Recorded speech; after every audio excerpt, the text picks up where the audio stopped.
It is Friday, February 4th of 2022. I'm on the lookout for people who don't know how to drive in the rain, because there's a lot of them. I don't even know if I'll even talk about that today on Guy's Daily Drive. Bam!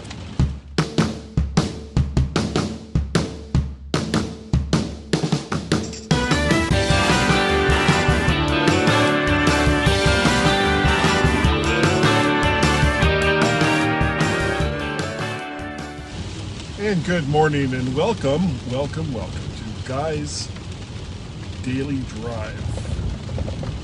A quick update before we get started on anything else.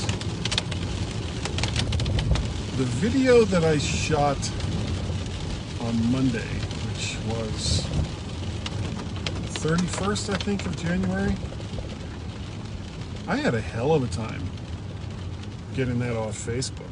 I mean, normally it's really easy, and it's part of the reason why I do it this way instead of just recording it and editing it later.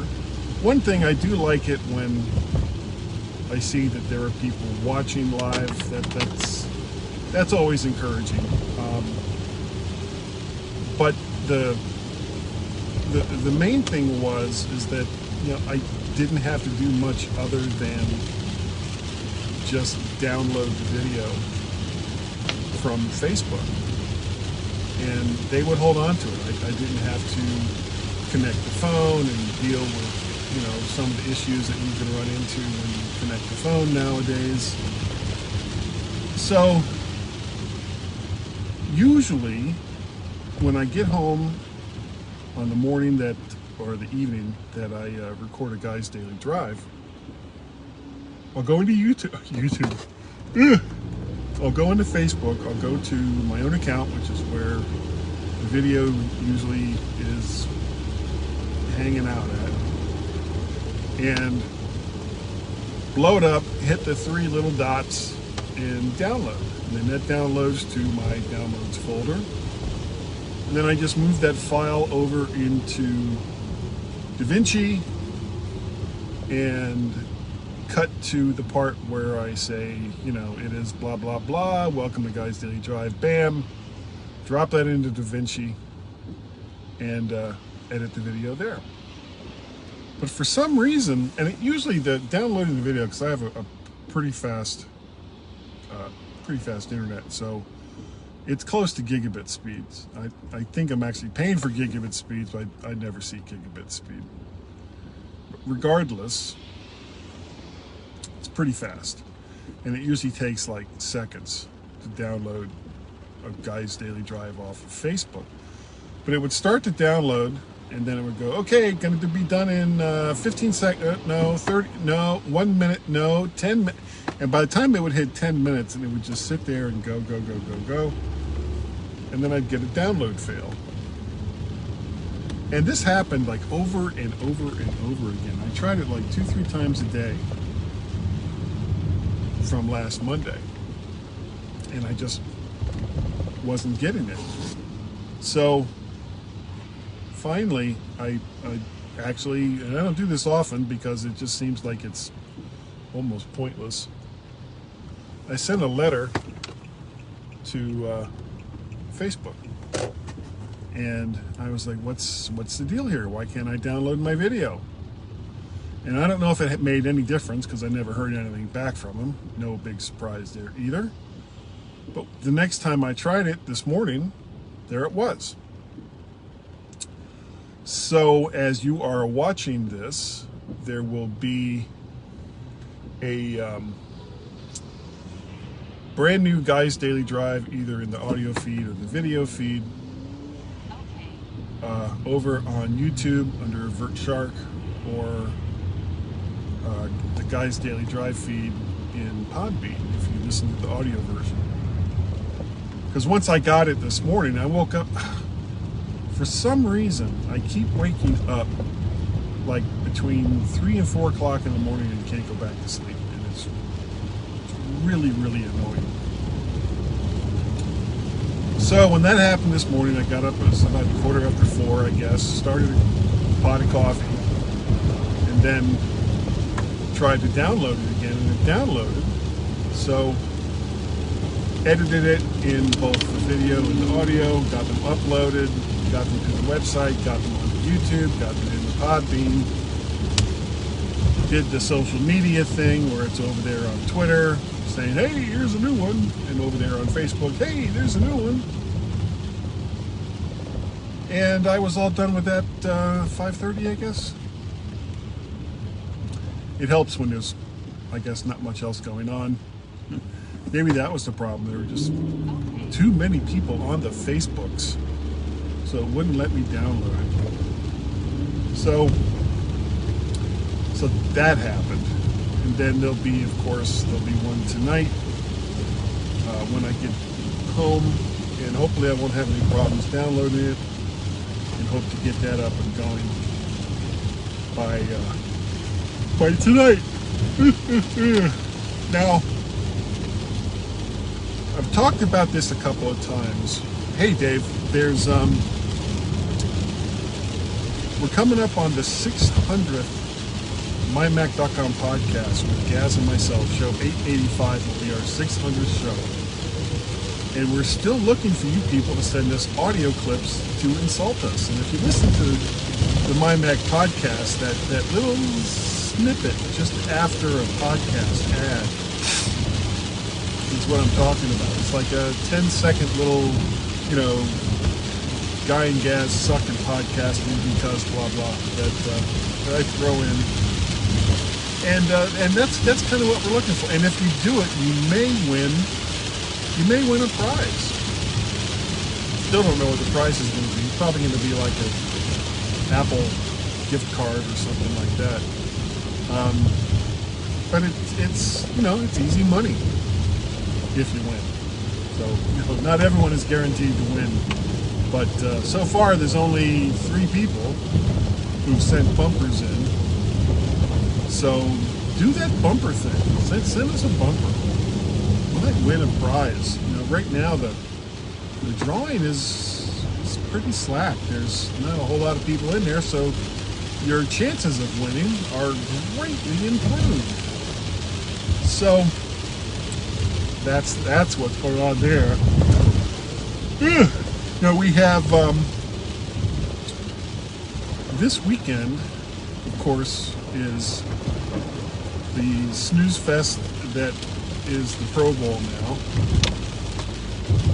And the Pro Bowl used to actually be kind of a fun thing to watch. Because number one, they played it in Hawaii, so you'd get some great shots of players. Hey buddy, what are you doing? Players kind of hanging out and having a good time in Hawaii, and then playing the game itself. You get to see, all these really, really good players. Now, of course, they're not playing at full strength because, number one, nobody wants to get hurt, and number two, it's mostly just for the fun of it.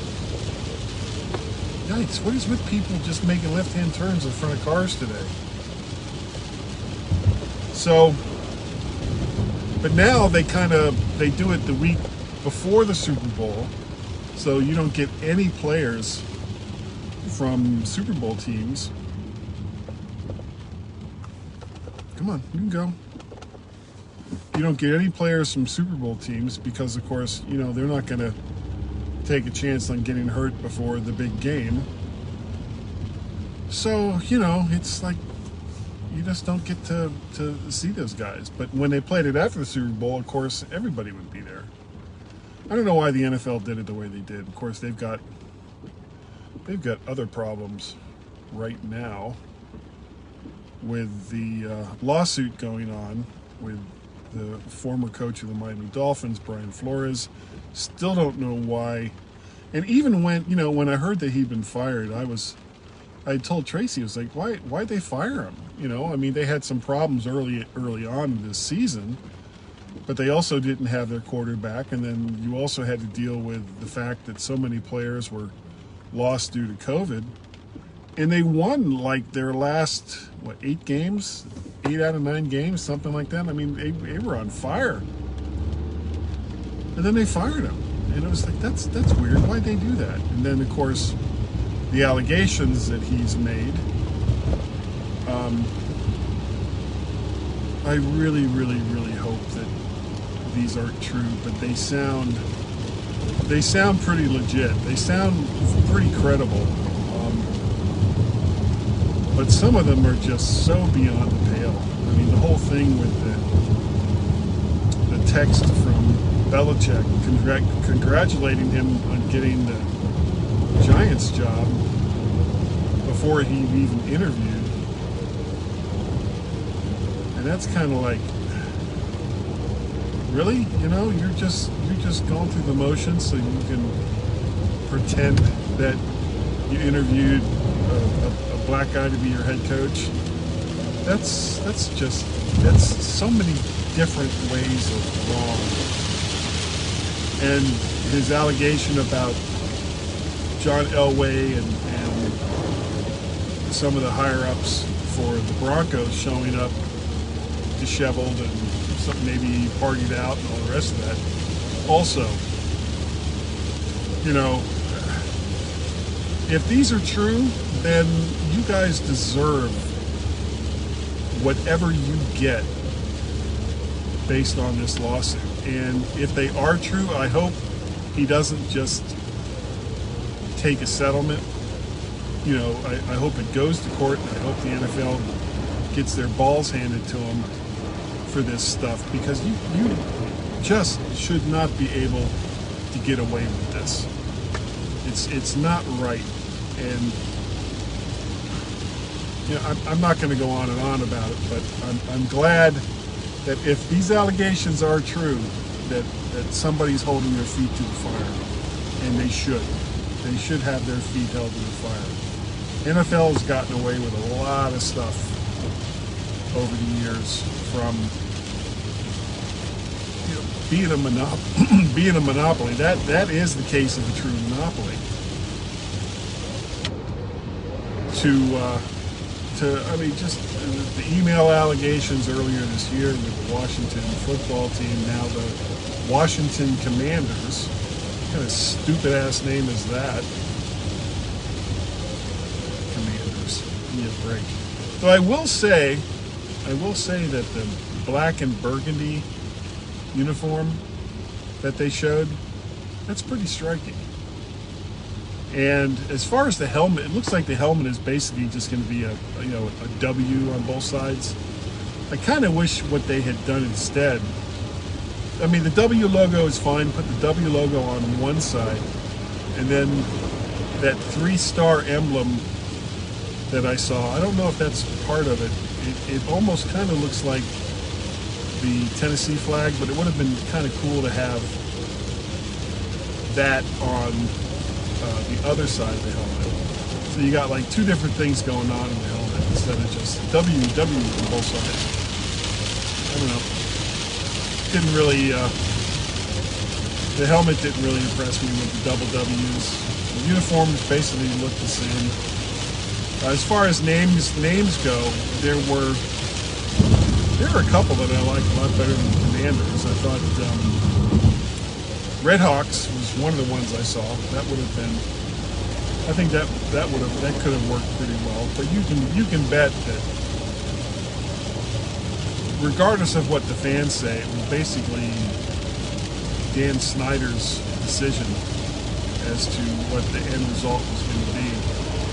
And, you know, my feelings of Dan Snyder are that, like a lot of the NFL owners, pretty much useless. These guys, most of them don't really know squat about football. They look at the team as being an investment, something that, you know, brings money in as compared to what they paid for the team. But my personal feelings is that, you know, you hire a president, and you hire a GM, and you hire a coach. You let them manage the team. And if they don't do well, okay, then you as owners step in and you can you fire them and you replace them. But don't get involved in the day-to-day operations of the team, because for the most part, you just don't know what you're doing. And that's been proven time and time again. And the guy that owns the Dolphins is another good example of it.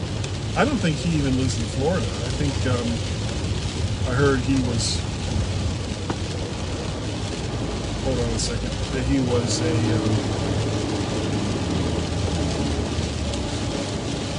resident of New Jersey or New York or something like that. But he wasn't really a resident of Florida. And it's like, well, then why are you buying the team other than, and again, as an investment? Frankly, if you're going to own a football team, you should live in the area where that team resides and not just phone it in. So, of course, I guess that goes against what I was saying, that they should have a more hands-off approach. But I am nothing but a conundrum and a contradiction. So, well, that's all I got for today. I'm just going to stop it right there. I'm pretty close to work, so I got to start wrapping this up. Thank you all so very, very much for joining me today on Guy's Daily Drive. I really, really do appreciate the fact that you came here to watch and or listen, however it is that you consume the Guy's Daily Drive.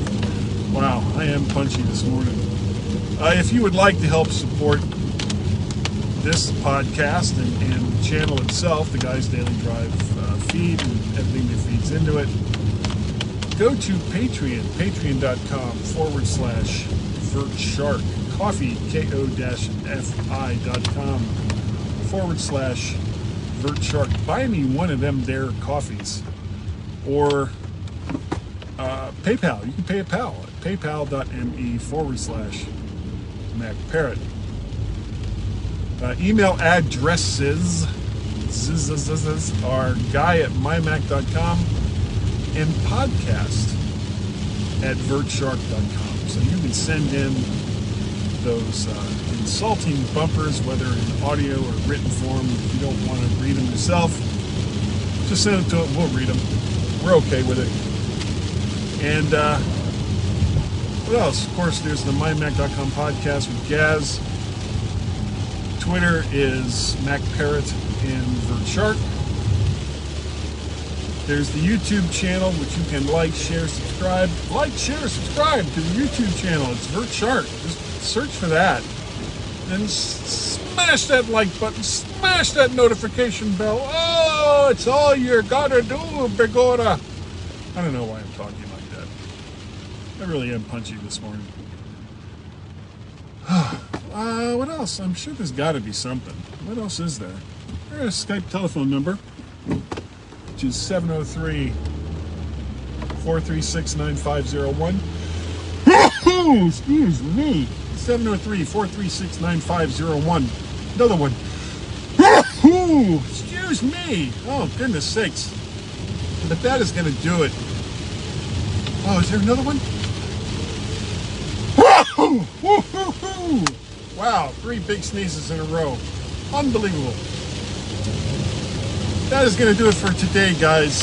Thanks again for watching, guys, or listening to Guy's Daily Drive, and I will see all of you, next time, right here on Guy's Daily Drive. Bye-bye.